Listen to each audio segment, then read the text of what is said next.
Hi guys, Pastor Mark here. Hope you're well as we continue our study of Ephesians chapter 5.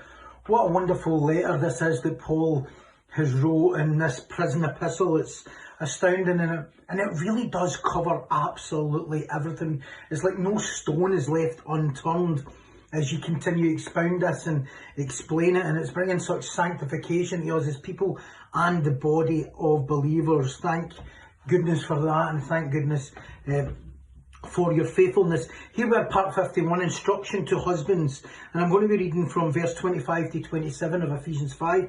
I must start by saying again, this part does not stand alone, it therefore must be supported by the previous verses. I've heard many women over the years that you're supposed to love me, that's what it says, you have to love me, and almost see it as a divine right in this demand.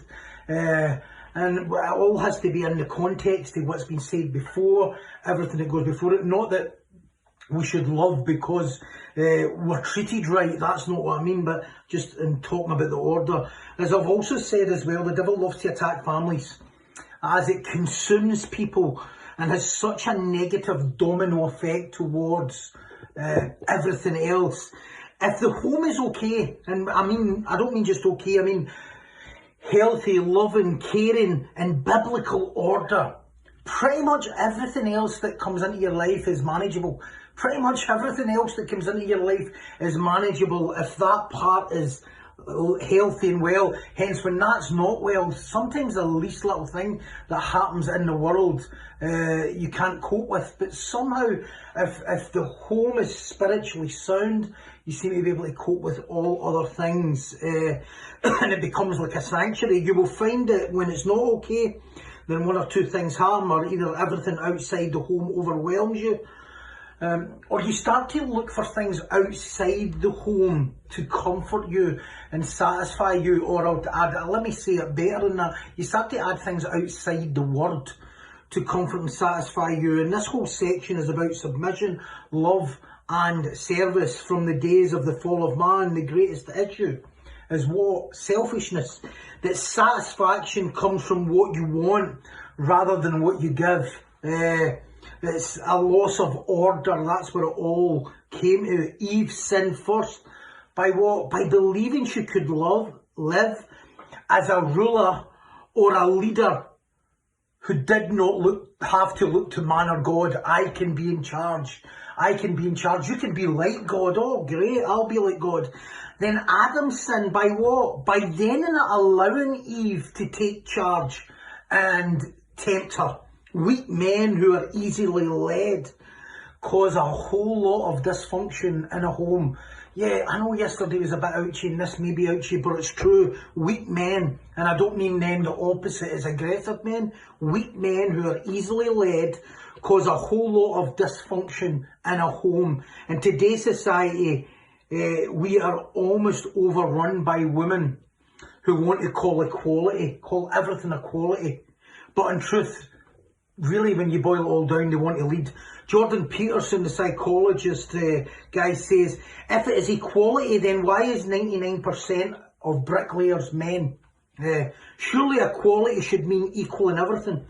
And I can hear it now, yeah, but equal opportunities, yeah. We're not talking about equal, we're talking about equal. Well, if it's equal opportunities, why are they only 1% bricklayers? And then I could go through other industries then. What corrupts marriage, therefore, is a lack of God's order, and it all becomes self-serving.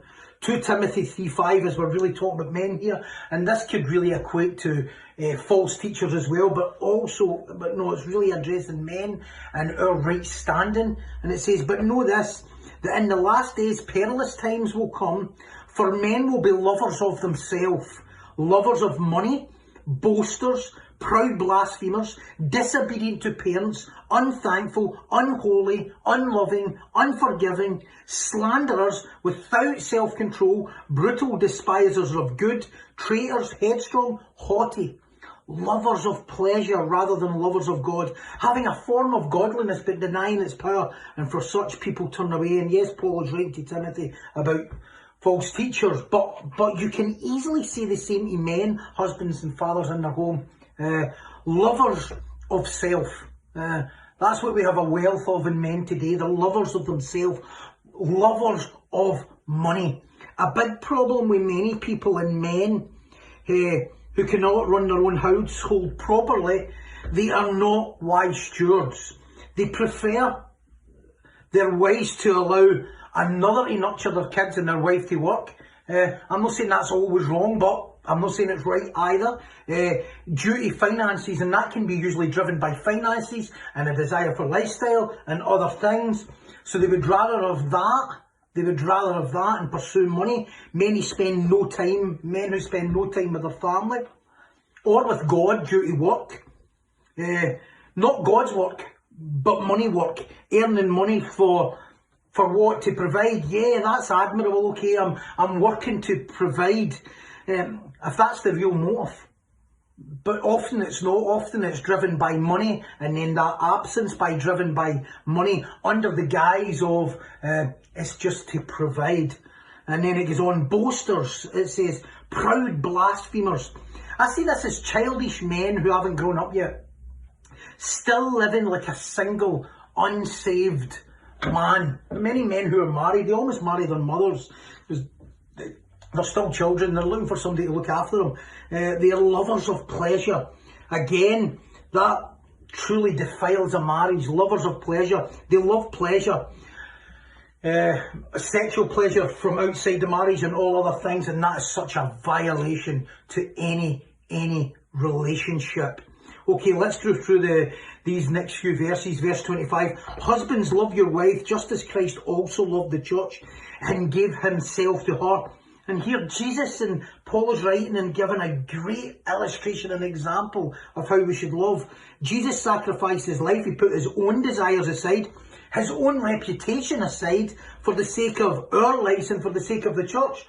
Not because it was deserved or through behaviour or through a series of trials and tests. Not because of the beauty or their attractiveness, because we were horrible and dead and lost in our trespasses and our sins. Not because of selfish reward, but due to the sacrificial love that Jesus had. Then verse 26, that he might sanctify and cleanse her with the washing of water by the word, that he might present her to himself a glorious church, not having spot or wrinkle or any such thing, but that she should be holy and without blemish. And here's the why. Here's the why of the first part. Because that love would bring a change, would bring a Christ-likeness, would make them become more spiritually well, more like God's image, more mature. A husband's love should be so like Christ's love that it leads to the wife being like Christ, and being like a Christ-like woman. And always, as much depends on him. Now, I must add here two things. I'm sure as a man you could say you could have done better. And as you lead this, I could have done better, and if I knew better, I would have done better, and that may well be the case. And maybe you look and see, well, I've not done so due to all manner of things that has been mentioned, and many that hasn't, like you treat your wife as if she was your mother, because you're a child and you need somebody to take care of you, or you're so insecure that you've allowed the order to change and you're allowed your wife to call the shots in areas that she shouldn't be calling the shots, because your lack of freedom and your insecurity and your need to be loved and your need to be accepted and your fear of rejection made you put up with things when your wife wasn't in a God state mind and didn't have a headship, but you still followed it anyway. Or that, or it's what I've said before, you were consumed with self, that you didn't or you don't care. Or lastly, you've been Christ-like, and they've been so rebellious and full of sin that they would never submit in any way, and they went after their own lovers and they went after their own thing like Gomer did in the book of Isaiah. Maybe that be the case. Then this subject has a lot of ifs and buts, and I'll close with this. And I would say if you need more advice or help or guidance, or you feel guilt or pain or whatever, I would say please get in touch with me. And we can maybe explain it more. It's a subject that's so wide and so deep. Not that we would take it off God's word, but it's such a subject that's so wide and people have got different experiences. So if you've got any struggles or battles with that, please get in touch with me, or I'll put you onto one of our women in ministry who would speak to you. Okay guys, I'll see you again tomorrow.